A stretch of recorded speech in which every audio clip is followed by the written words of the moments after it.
अस्सलाम वालेकुम everybody, welcome back to a new video. तो यार आप लोगों का बहुत बहुत शुक्रिया, मेरी जो लास्ट 2-3 वीडियोस हैं उन पे बहुत सारा प्यार देने के लिए, उनको ट्राई करने के लिए thank you so much for trying all the hacks. और आज की जो वीडियो का टॉपिक है वो आपको टाइटल से पता चल ही गया होगा, एक्ने एंड पिंपल्स।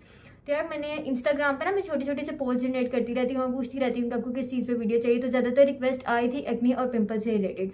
तो आज की वीडियो का टॉपिक वही है।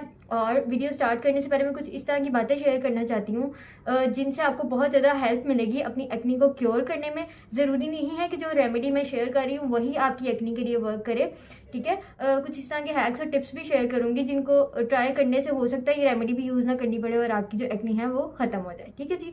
तो सबसे पहले तो हम कॉजेज़ की बात कर लेते हैं कि एक्ने होती क्यों है। एक्ने की ना बहुत सारी रीजंस होती हैं।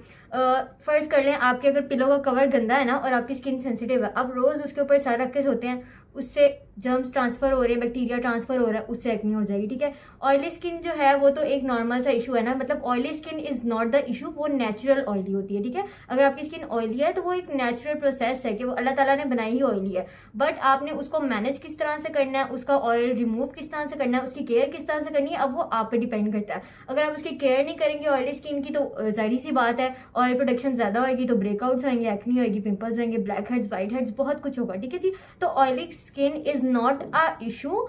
अपनी स्किन को मैनेज ना करना, उसकी केयर ना करना, दैट इज द इशू, ठीक है। और फिर अभी हमने जैसे कि पिलो कवर की बात की, देन पता है किससे ट्रांसफर होते हैं, फोन से। आपका फोन बार बार आप कान के साथ लगाते हैं, कभी कहाँ रखते हैं, कभी कहाँ रखते हैं, ठीक है। तो उस पर भी जर्म्स ट्रांसफर हो जाते हैं। तो ये एक टिप है कि आप जो है अपना पिलो का कवर उसको हर दूसरे दिन चेंज करें, ठीक है। उसके बाद उसकी साइड्स भी चेंज करते रहें, बेडशीट चेंज करें टाइम टू टाइम, अपने जो फोन का कवर है उसको साफ करें, वाइप्स की जो अल्कोहल वाइप्स होते हैं ना उनकी हेल्प से उसको साफ करें, ठीक है। अपने हैंड्स को सैनिटाइज रखें।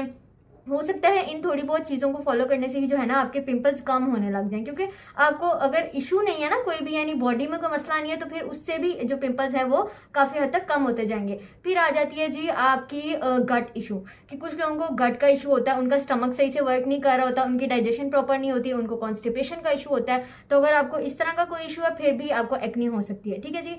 फिर आ जाती है कि आप अपनी स्किन को साफ नहीं रख रहे, यानी आप फेस तो वॉश कर लेती हैं लेकिन फिर आप वही जो टॉवल जिससे सब घर में हाथ साफ करें उसी से अगर आप अपना फेस जो है वो वाइप कर लेती हैं, तो उससे आपको फेस वॉश करने का कोई मतलब फायदा नहीं हुआ, ना ही कोई रेमेडी यूज करने का कोई फायदा हुआ, ठीक है। वो अगेन जर्म्स ट्रांसफर हो गए, ठीक है। तो एक छोटा सा बॉक्स है, उसको अपने टिश्यू बॉक्स, ठीक है, उसको अपने आप वैनिटी पे या वॉशरूम में कहीं भी फिट कर दें या टिश्यू रोल रख लें और उसी से ही जो है अपना फेस वाइप करें, ठीक है जी। एक टिप ये हो गई। उसके बाद कुछ लोगों को जो है वो इशू होते हैं एक्ने के मेडिसिन यूज करने से। आप कोई ना कोई इस तरह की मेडिसिन यूज कर रहे होते हैं किसी भी बीमारी के लिए, मतलब किसी भी बीमारी के लिए कोई भी आपको इशू है और आप मेडिसिन यूज कर रहे हैं, तो आपने नोट करना है कि कहीं उस मेडिसिन को यूज करने से तो नहीं मुझे एक्ने हो रही, ठीक है। फिर इसके बाद आए थे कोई प्रोडक्ट तो नहीं आप इस तरह की स्किन केयर की यूज कर रहे हैं कि आपने कोई नई रेमेडी या कोई नई प्रोडक्ट यूज करनी शुरू की है और पहले आपकी स्किन पे पिंपल्स नहीं थे फिर होने लग गए, ठीक है। फिर आप ये भी नोट किया करें कि जब आप घर से बाहर जाती हैं, यानी जब आप घर से बाहर जाती हैं तब आपके फेस पे ऑयल ज्यादा आता है, तब एक्ने ज्यादा होती है, या फिर आप जब 4-5 दिन घर रहती हैं तो वो ठीक होने लग जाती है, ठीक है। मेरे साथ क्योंकि इस तरह होता था कि मैं जब यूनिवर्सिटी जाती थी ना तो मेरे ये फोरहेड पे इतने बम्प्स बन जाते थे, इतने बम्प्स बन जाते थे एवं बगैर वजह के मुझे ब्रेकआउट्स आने लग जाते थे। लेकिन जब मैं वेकेशन होती हैं घर रहती हूँ 5-6 दिन भी रहती हूँ तो मेरी स्किन इतनी अच्छी फ्लॉलेस कमाल की हो जाती है। तो वो ये होती थी वजह कि मैं सनब्लॉक नहीं यूज करती थी। तो जब से मैंने सनब्लॉक यूज करना शुरू किया तो अल्लाह का शुक्र है कि मेरी यहाँ जो ब्रेकआउट्स होते थे ना वो काफी हद तक कम हो गया, ठीक है। फिर वेदर भी एक इशू हो सकता है कि आपको वेदर सूट नहीं कर रहा, वो तो खैर नेचुरल चीजें हैं, लेकिन जिन चीजों को हम कंट्रोल कर सकते हैं ना वो चीजें आपने कंट्रोल करनी है। And last thing is hormonal imbalance. बहुत सारी लड़कियों को हार्मोनल इम्बैलेंस होता है, अंडरलाइंग हार्मोनल इश्यूज होते हैं जिसकी वजह से एक्नी हो रही होती है, फेशियल हेयर ग्रोथ ज्यादा हो रही होती है, लेकिन उनको समझ नहीं आ रही होती, ठीक है। भागती हैं डर्माटोलॉजिस्ट के पास, यार आप जाएं डर्माटोलॉजिस्ट के पास, नो डाउट वो जो रिकमेंड कर रही है वो भी लें, ठीक है, लेकिन वो क्रीम्स या वो मेडिसिन मत यूज करें जिनके अंदर स्टीरॉइड्स हैं। अगर आपको डर्माटोलॉजिस्ट कोई मेडिसिन लिख के दे रही है मेक श्योर करें कि वो मेडिसिन आप चेक कर लें एक दफा गूगल से, गूगल सबको यूज करना आता है यार, उसमें चेक करने के स्टीरॉइड्स ना हो। कोई क्रीम लिख के दे रहे हैं वो आपको, कोई क्रीम आपको किसी ने रिकमेंड की है उसको लाजमी चेक करें कि उसके अंदर स्टीरॉइड्स ना हो, ठीक है जी। स्टीरॉइड्स वाली कोई चीज आपने यूज नहीं करनी, इस पर अलग वीडियो बनाऊंगी क्योंकि अभी वीडियो बहुत ज्यादा लंबी होती जा रही है। तो अगर आपको हार्मोनल इम्बैलेंस है, आपका साइकिल डिस्टर्ब है, आपको इस तरह का कोई इशू है तो गायनिकोलॉजिस्ट के पास जाएं, नॉट टू द डर्माटोलॉजिस्ट। आप गायनेकोलॉजिस्ट के पास जाएं, आपका हार्मोनल इम्बैलेंस नॉर्मल होगा तो एक्नी खुद ही चली जाएगी, ठीक है जी। डर्माटोलॉजिस्ट के पास जाएं, लेकिन जब आपको कोई सिवियर इशू है और आपकी बॉडी में और कोई भी इशू नहीं है, लाइक आपको स्टमक का भी इशू नहीं है, आपको हार्मोनल इम्बैलेंस भी नहीं है, ठीक है, आप कोई प्रोडक्ट भी यूज नहीं कर रही, फिर भी आपकी एक्नी नहीं जा रही, तो आप जरूर जाएं डर्माटोलॉजिस्ट के पास, लेकिन ऐसे ही भाग के नहीं चले जाना, ठीक है। और जो मेडिसिन वो लिख के देते हैं वो भी आपने देख के यूज करनी है। बीइंग अ डॉक्टर मैं आपको जेन्युइन बात बता रही हूँ कि प्लीज देख के यूज किया करें, स्टीरॉइड्स नहीं है, ठीक है जी। Now let's start the video. अच्छा जी, तो वीडियो तो काफ़ी देर की स्टार्ट हो चुकी थी, लेकिन ये कुछ टिप्स थी जो मैंने आपको बतानी थी, और भी बहुत सारी हैं, वो आहिस्ता आहिस्ता जिस तरह मैं सीरीज स्टार्ट करती जाऊंगी ना बताती जाऊंगी। अब जी हमने रेमेडी किस तरह से ट्राई करनी है, उसको यूज़ किस तरह से करना है, ठीक है। तो रेमेडी में सबसे पहले हमने क्या ले लेनी है, अगेन अपनी मसूर दाल, ठीक है जी। मसूर दाल मुझे इतनी पसंद है कि मैं आप लोगों को क्या बताऊँ। मैंने ग्लोइंग स्किन वाली रेमेडी में भी यूज़ की थी, लेकिन वो किसी और तरीके से यूज़ की थी। आज हमने उसको पिंपल्स के लिए किसी और तरीके से यूज़ करना है, ठीक है जी। तो हमने क्या करना है कि सबसे पहले हमने 1 टीस्पून अपनी मसूर दाल ले लेनी है, ठीक है, और उसको 1.5 टेबल स्पून वाटर के अंदर डाल के और हमने उसको रख देना, ठीक है। वाटर के अंदर जो होता है वो लैक्टिक एसिड होता है, ठीक है, वो भी एंटी इन्फ्लेमेटरी प्रॉपर्टीज जो है वो आपके फेस पे शो करता है। मसूर दाल ब्लीचिंग एजेंट है, ठीक है, उसमें भी एंटी इन्फ्लेमेटरी प्रॉपर्टीज होती हैं। ये दोनों चीज़ें क्या करती हैं, जो बैक्टीरिया होता है ना आपके फेस पे जो जम जाता है, जो रह जाता है, किसी ना किसी आपके हाथों से भी यार ट्रांसफर हो सकता है, तो उसको क्या कर देता है, किल कर देता है, ठीक है। उस बैक्टीरिया को किल कर देता है, उसको रोक देता है, ठीक है। उसको आपके फेस पे ज़्यादा उसकी ग्रोथ को जो होता है ना वो रोक देता है, वो ज़्यादा ग्रो नहीं करते, ज़्यादा पिंपल एक्नी ब्रेकआउट सब चीज़ें जो है वो कम होने लग जाती हैं टाइम टू टाइम, ठीक है। मैं कह रही हूँ कम होने लग जाती हैं, यानी इस रेमेडी को आपने ट्राई करना है और फिर कंटिन्यू रखना है ताकि time to time Aahista Aahista वो खत्म हो जाए, ठीक है।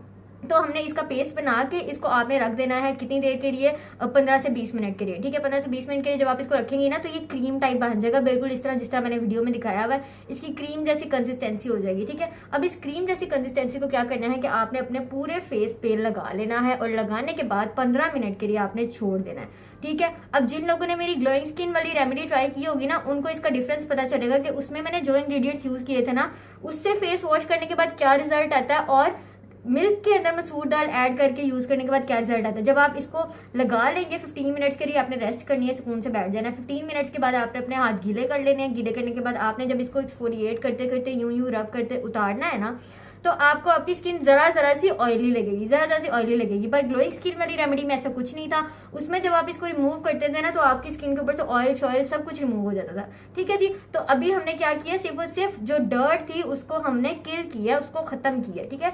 ये मेन स्टेप है, ये क्लींजिंग है, ठीक है, यानी हमने अपनी स्किन की क्लींजिंग की है और ये लाजमी है, ठीक है। फर्स्ट स्टेप कंप्लीट हो गया। अब हम चलते हैं अपने सेकेंड स्टेप की तरफ। सेकेंड स्टेप जो है वो हमारा मास्क है, और ये भी बहुत ज़्यादा ज़रूरी है, ये तो आपने बिल्कुल भी स्किप नहीं करना ना, ठीक है। मास्क बनाने के लिए हमने सबसे पहले ले लेनी है 1/2 टीस्पून मसूर दाल, ठीक है। मसूर दाल की प्रॉपर्टीज़ ऑलरेडी बता चुकी हूँ लास्ट वीडियो में, जिसने नहीं देखी प्लीज़ जाके देख लें, ठीक है।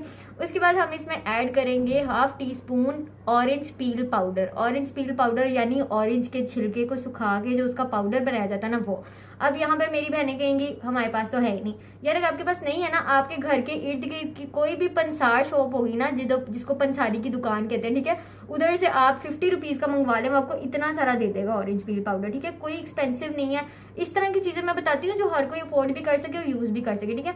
अगर ऑरेंज पील पाउडर लाने के लिए भी कोई नहीं है, नहीं जा सकते, ऑनलाइन भी मिल जाता है, तो वो वहाँ से भी नहीं मंगवा सकते या लेट आएगा, तो सिंपली घर में लीमू तो होता है ना, आपने क्या करना है कि लीमू ले लेना, और जो ग्रेटर होता है ना, ग्रेटर यानी कद्दूकश करने वाला, उसकी जो बिल्कुल बारीक साइड होती है ना, उससे आपने ना लीमू के जो छिलका होता है ना उसको ग्रेट कर लेना है, ठीक है। उसका कद्दूकश कर लेना, और जो नीचे से बारीक बारीक सा येलो येलो सा निकलेगा ना, उसको आपने धूप में सुखा लेना एक दिन, ठीक है। धूप में जब आप उसको सुखाएंगे ना, वो आपका विटामिन सी से इनरिच्ड घर का बना हुआ लेमन पील पाउडर तैयार हो जाएगा, ठीक है। तो वो आपने यूज़ कर लेना। अगर आपको वो थोड़ा सा थिक थिक लग रहा है, आप थोड़ा सा उसको ग्राइंडर में ग्राइंड कर लें या उसको पीस लें, ठीक है, तो वो पाउडर बन जाएगा, लेकिन सुखा के पाउडर बनेगा, ऐसे नहीं बनेगा, ठीक है। तो अगर आप लोग कहेंगे तो मैं इस पर अलग से वीडियो बना के इंस्टाग्राम पे छोटी सी डाल दूंगी कि ये किस तरह से बनाते हैं, ठीक है। तो आपने लेमन पील पाउडर या ऑरेंज पील पाउडर ले लेना है। रिकमेंडेड यही है कि आप ऑरेंज पील पाउडर लें, क्योंकि अगर आपकी स्किन सेंसिटिव है ना तो फिर आपको लेमन थोड़ा सा हार्श लग सकता है, ठीक है। ऑरेंज पील पाउडर ले ले, उतनी ही क्वांटिटी में जितनी क्वांटिटी में आपने मसूर दाल ली थी। अब ऑरेंज पील पाउडर से यहाँ कुछ लोग सोचेंगे कि ये स्किन पे टिकलिंग करेगा या कुछ करेगा। हाँ, थोड़ी बहुत टिकलिंग जो है वो आपको होगी, टिंगलिंग सी सेंसेशन होगी, जरा जरा से हो सकता है आपको लगे कि जलन भी हो रही है, लेकिन उसमें विटामिन सी होता है और वो आपकी स्किन पे इतना कमाल का वर्क करता है ना कि आपको उस थोड़ी सी जलन से परेशान होने की जरूरत नहीं है। वो आपकी स्किन पे कुछ नहीं करेगा, ठीक है, कुछ भी नहीं करेगा वो आपकी स्किन के ऊपर। लेकिन फिर भी अगर आपको उतारने के बाद अगर आपको रेडनेस फील हो, फिर आप दोबारा बेशक मत लगाइएगा। लेकिन लगाते हुए अगर आपको जरा जरा से टिकलिंग कर रहा है तो कोई मसला नहीं है उसका, ठीक है। उसके बाद हमने इसके अंदर क्या ऐड करना है, संदलवुड पाउडर। संदलवुड पाउडर यानी संदल की जो लकड़ी होती है ना उसका पाउडर, ये भी आपको पंसार शॉप से इजीली मिल जाएगा, ठीक है। ये हमने थोड़ी सी खुशबू देने के लिए और स्किन को रिफ्रेशिंग करने के लिए डालना है। अगर आपके पास है तो लाजमी डालिए, और अगर आपके पास नहीं है तो बेशक आप इसको स्किप कर दें, ठीक है जी। जो मेन 2 इंग्रेडिएंट्स हैं वो है लेमन या ऑरेंज पील पाउडर और मसूर दाल, ठीक है जी। आई होप सो आपको ये दोनों चीज़ें समझ आ गई होंगी, अच्छे तरीके से आ गई होंगी, ठीक है। अब हमने क्या करना है कि इन दोनों को इक्वल क्वांटिटी में ले लेना, ठीक है। उसके बाद हमने इसके अंदर ऐड कर देना है रोज़ वाटर, ठीक है जी। रोज़ वाटर डाल के हमने इसको अच्छी तरह से मिक्स कर लेना है। मिक्स करने के बाद हमने जिस तरह से मैंने वीडियो में दिखाया हुआ आप अपने पूरे फेस के ऊपर इसको अप्लाई कर लेना, और अप्लाई करने के बाद एग्जैक्ट 15 मिनट के लिए सुकून से बैठ जाना है, ठीक है जी। और सुकून से बैठ जाना है। आप फोन यूज़ कर लें, कुछ भी कर लें, मेरी और वीडियोस देख लें, उतनी देर कोई मसला नहीं है, ठीक है। तो इस तरह से आपने 15 मिनट लगा लेना। जब वो सूख जाए, अगेन मैं जिस भी रेमेडी में बताती हूँ यही कहती हूँ कि पहले हाथ गीले करने हैं, फिर स्क्रबिंग स्टार्ट करनी है, ठीक है। गीले हाथ करके 15 मिनट बाद जब सूख जाए, मसाज करते करते उसको आराम आराम से आपने उतारना है, ठीक है जी। जब आप उसको अच्छी तरह से अपने फेस से उतार लें, फिर आप ठंडे पानी से मुंह धो लें, ठीक है जी। और आपकी जो रेमेडी है वो डन हो गई है। अब ये रुक जाए, अभी आपने जाना नहीं है। इसको आपने यूज़ किस तरह से करना है, यूज़ आपने इसको इस तरह से करना है कि आपने वीक में इसको पहले तो 3 दिन लगातार करें। अगर आपको पहले दिन स्किन पे ये सूट कर गया, क्योंकि सेंसिटिव स्किन बिल्कुल प्रिडिक्टेबल नहीं होती, रैशेज भी हो सकती हैं, ऐसी केसेस भी होते हैं कि जिसमें 90% लोगों को वो रेमेडी सूट कर रही है, 1% को नहीं भी सूट करती। हो सकता है नीचे कोई आगे कमेंट करे कि मुझे सूट नहीं करी, तो ये बिल्कुल नेचुरल सी चीज़ें हो जाता है, कुछ लोगों को सूट करती है, कुछ को नहीं सूट करती। तो ट्राई करने में कोई हर्ज नहीं है, कुछ नहीं हो जाना स्किन को, ठीक है जी। तो आपने ट्राई लाजमी करना है इसको, ठीक है। तो वीक में सबसे पहले तो आपने 3 दिन लगातार इसको लगाना है। 3 दिन में आपको थोड़े थोड़े रिजल्ट मिलने लग जाएंगे। वो लोग जो कहते हैं ना हमारी एक्ने के स्कार्स रह जाते हैं और जाते नहीं हैं, उनके लिए तो बेस्ट काम करेगी, क्योंकि आपने क्या करना है, 3 दिन इसको लगातार लगाना है। उसके बाद आपने इसको 1 दिन छोड़ के 1 दिन, ठीक है। इस तरह 1 वीक करने के बाद ना आपने इसको वीक में 3 दफा यूज कर लिया करना है, ऑल्टरनेट डेज पे। वीक में 3 दफा यूज करें, पहले वीक में 3 दफा, ठीक है। फिर 1 दिन छोड़ के 1 दिन, फिर दूसरे हफ्ते में आपने क्या करना है कि आपने इसको वीक में सिर्फ 3 दिन यूज करना है। फिर उसके बाद 3rd वीक में आपने इसको वीक में 2 दफा यूज करना है, और इस तरह 3-4 वीक आप 2-2 दफा इसको यूज करते थे, ठीक है जी। मैं डिस्क्रिप्शन में भी बता दूंगी, लिख भी दूंगी, अगर आपको बोला हुआ समझना है तो आपको लिखा हुआ समझ आ जाएगा कि कैसे यूज करना है, ठीक है। तो इस तरह से आपने इसको यूज करना है, और आप खुद देखेंगे कि आपकी जो वो स्कार्स होते हैं, स्पॉट्स होते हैं ना, वो आहिस्ता आहिस्ता लाइट होते जाते हैं, ठीक है। इतने महंगे महंगे जो सीरम्स लगाते हैं ना, उसके अंदर भी यही सारी चीजें डाली होती हैं उन्होंने, हाँ जी। कभी इंग्रेडिएंट्स पढ़ के लिया करें, फिर आपको लगेगा पता। लास्ट स्टेप जो आपने करना है वो सबसे इंपॉर्टेंट है, वीडियो इधर छोड़ के नहीं जानी। आपने लगाना है मॉइस्चराइजर, ठीक है। मैं यहाँ पे आपको दिखा भी देती हूँ, मैंने दोनों चीजें रखी हुई हैं। सबसे पहले तो ये है जी एलोवेरा जेल। अगर आपकी स्किन ऑयली है और एलोवेरा जेल सूट करती है तो रेमेडी को यूज करने के बाद ना एलोवेरा जेल लाजमी लगाएं, ठीक है जी।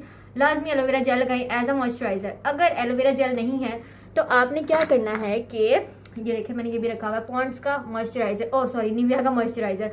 पॉन्ड्स का निविया का दोनों सेम ही वर्क करते हैं। अगर आपके पास कोई भी है इन दोनों में से तो दोनों यूज़ कर ले, बहुत ज़्यादा अच्छा है। ये देखिए मैं ये दिखाती हूँ आपको, ठीक है। ये मैंने पहले डाला भी है।